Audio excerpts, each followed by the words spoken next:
আর 10 বছর অপেক্ষা করুন, আমি যদি বাঁচি তাহলে আপনার সঙ্গে আমার কথা হবে। 10 বছর পরে মসজিদে ইমামতি করার লোক খুঁজে পাবেন না।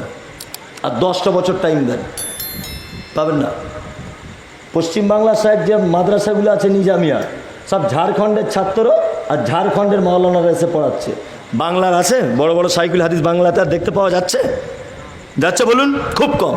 এই এনাদের মতো যা আছে 2-4 জন মানুষ, এনারা মারা যাবার পরে শেষ। বাংলাতে আর বড় আলেমের আশা আপনি করতে পারবেন না। পারবেন? করতে পারবেন না। ভগলদিঘি মাদ্রাসায় খোঁজ নিয়ে দেখুন, সব বিহারিরা দখল করে রেখেছে। হ্যাঁ, ঠিক বলছি কি না? বাঙালি খুঁজে পাওয়া যায়? যাবে না। আগামী দিনে ইমাম খুঁজে পাবেন না আপনি। তার একটা বড় কারণ, এদের সঙ্গে সমাজের মানুষ অন্যায় অবিচার করছে। এর কারণে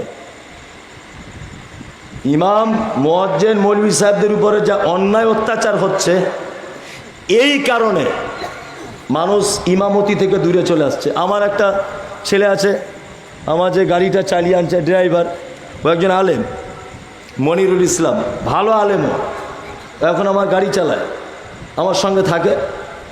তা মসজিদ ইমামতি করতে এদিকে কোথায়? তোকে বললাম ইমামতি ছেড়ে দিলে কেন? যে ভাই এমন অবস্থা, বাড়ি বইয়ের সাথে ঝগড়া হচ্ছে, আমাকে এসে গরম দিয়ে কথা বলছে।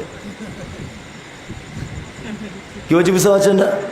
এই যে এই যে ছেলেটা দেখতে পাচ্ছেন তো, বহুত দূরে বাড়ি, এখান থেকে 50 কিলোমিটার দূরে। এই যে ছেলেটা আজকে আমাকে বলছিল যে মৌলানা মসজিদ ছেড়ে দিয়েছি, ধিৎকারে আর টিকতে পারলাম না, ধিৎকারে টিকতে পারলাম না।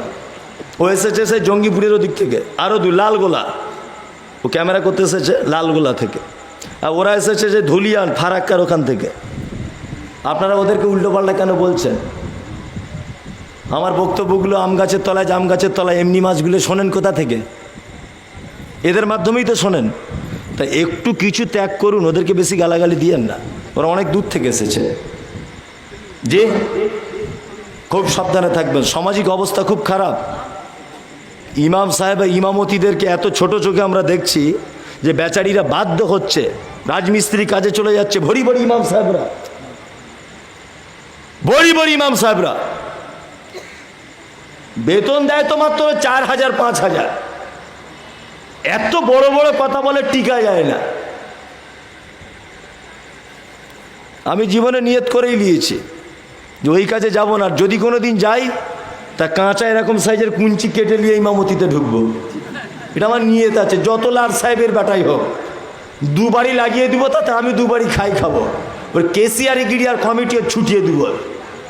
সব মসজিদে অত্যাচার চলছে, ডাইরেক্ট না হলেও বেতনে অত্যাচার। আর শুধু বলছে আপনাদের টাকায় বরকত আছে তো, খুব বরকত। আমি একটা হুগলিতে একটা মসজিদে তারাবি পড়িয়েছিলাম একবার, একটা মাস্টার মাসে আছে বুঝলেন, আমাকে বলছে মৌলী সাহেব আপনার দাড়িগুলো খুব ছোট ছোট। তখন একটু স্টাইল দিয়ে রাখতাম, অল্প বয়স, বুঝলেন না? যেটা সত্যি বলছি, এখন ইদানিং আর কাটি না, চাচি না, কিছু করি না, আগে করেছি। তা শুধু লোকের সামনে আমায় অপমান করে যে আপনি দাড়ি কেন কাটেন? বেতন আমার 1800 টাকা। তা একদিন চায়ের দোকানে বসে আছি, তো আমাকে বলছে আপনি দাড়ি কেন কাটেন হুজুর? তাই বললাম যেমন বেতন তেমন দাড়ি।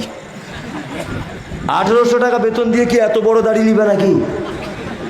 যেমন বেতন তেমন দাড়ি রেখেছি, বেতন বাড়াও দাড়ি বাড়বে। দাড়ি বাড়লে তো তেল দিতে হবে, তেলের টাকা বাড়াও। তা ওর বেটা চাকরির জন্য পরীক্ষা দিয়েছে, তো আমাকে এসে 500 টাকা দিয়ে বলছে হুজুর আমার বেটার জন্য একটু দোয়া করে দেবেন, যা চাকরিটা হয়ে যায়। তা আমি ওর মুখের উপরে বলে দিয়েছি যে আল্লাহ চাকরি যেন হয়ে যায়, অসুবিধা নেই, বেতন যেন আমার মতো হয়। তখন মাস্টার বলছে এই দোয়াটা কেমন হলো? আচ্ছা কেন? বলছে 1800 টাকা চলে। এই হারামখোর, আমার যদি 1800 টাকা চলে, তোর বেটার চলে না কেন? বলছে না আপনাদের বরকত আছে। আমি তাহলে এক কাজ কর, বরকতের টাকা পাল্টাপাল্টি কর। তোর বেটা 30,000 আমাদের, আমার 1800 টাকা লে, দেখ কেমন বরকত, দেখ কেমন বরকত লাগে, দেখ কেমন বরকত লাগে। সমাজের মানুষের নামাজ কবুল হওয়াই মুশকিল আছে। 3000 টাকা বেতন, আবার অনেক মসজিদে ইমাম ভাতা দিয়ে ছেড়ে দিচ্ছে, আর কিছু দেয়ই না, দেয় কিচ্ছু দেয় না। 5 লাখ টাকার মসজিদ করেছে, আর ইমাম সাহেবের থাকার ঘর করছে সিঁড়ির তলাতে, না আস্তে আস্তে করে ঢোকা যায়, না খাড়া হওয়া যায়। কি বলছি বুঝতে পারছেন না? মার্বেল পাথর লাগিয়েছে, সব ঠিক। ইমামের বেতন চাইতে গেলে মুখটা ইংরেজি 5-এর মতো হয়ে যায়। এ কেমন? খুব সাবধানে থাকবেন। সালাত যার পিছনে আদায় করে জান্নাত যেতে চাইছেন তাকে একটু ভালোবাসতে হবে না? হবে কি হবে না? যারা মসজিদ মাদ্রাসার কমিটিতে আছে কিয়ামতের মাঠে বুঝবেন হিসাব কার বলে। সাংঘাতিক হিসাব আপনাদের জন্য হবে। এই বেইনসাফি করার জন্য মিনিমাম 12,000 টাকা বেতন দিতে হবে, 24 ঘন্টা ডিউটি করে হিসাব করে বেতন দিবেন। আল্লাহ তাআলা তারপরে বলছেন আল্লাযীনা ইউমিনুনা বিমা উনজিলা ইলাইকা ওয়া মা উনজিলা মিন ক্বাবলিক, আর ঈমান আনবে তোমরা আমি যেটা অবতীর্ণ করেছি তোমাদের পূর্বে। অবিল আখিরাতে হুম ইউকিনুন, আর আখিরাত কিয়ামতের দিবসের প্রতি তোমরা ঈমান আনবে। উলাইকা আলা হুদাম মির রাব্বিহিম ওয়া উলাইকা হুমুল মুফলিহুন। আল্লাহ তাআলা বলছেন নিশ্চয়ই এই লোক যাদের গুণ বর্ণনা করলাম এতক্ষণ, এই লোক উলাইকা আলা হুদাম মির রাব্বিহিম, এরা আল্লাহর তরফ থেকে হিদায়াত প্রাপ্ত। ওয়া উলাইকা হুমুল মুফলিহুন, আর এরাই কল্যাণের মধ্যে, এরাই সফলতার মধ্যে। কি বলছি বুঝতে পারছেন? আমাকে ক্ষমা করুন, মাফ করুন, আমি বক্তব্য ছেড়ে দিচ্ছি। আর আমি বক্তব্য দিতে পারছি না, মারাত্মকভাবে অসুখ আক্রান্ত। তাছাড়া আমি অবশ্যই আপনাদের আশা পূর্ণ করতে পারতাম, চাহিদা থাকার পরেও আমি হয়তো দিতে পারছি না। আচ্ছা, ওই আমার পরে ও দিবে, ওই ঘোষণা করে দিবে। আল্লাহু আকবার, অনেক দান দিয়েছে তো। একজনে 50,000 দিয়েছে, কি কালাম উদ্দিন মল্লিক 50,000। আল্লাহু আকবার। আইনউদ্দিন মল্লিক না, এখানে লেখা আছে কামাল। কি এটা? কালাম উদ্দিন মল্লিক, কলিমউদ্দিন। আচ্ছা, কলিমউদ্দিন।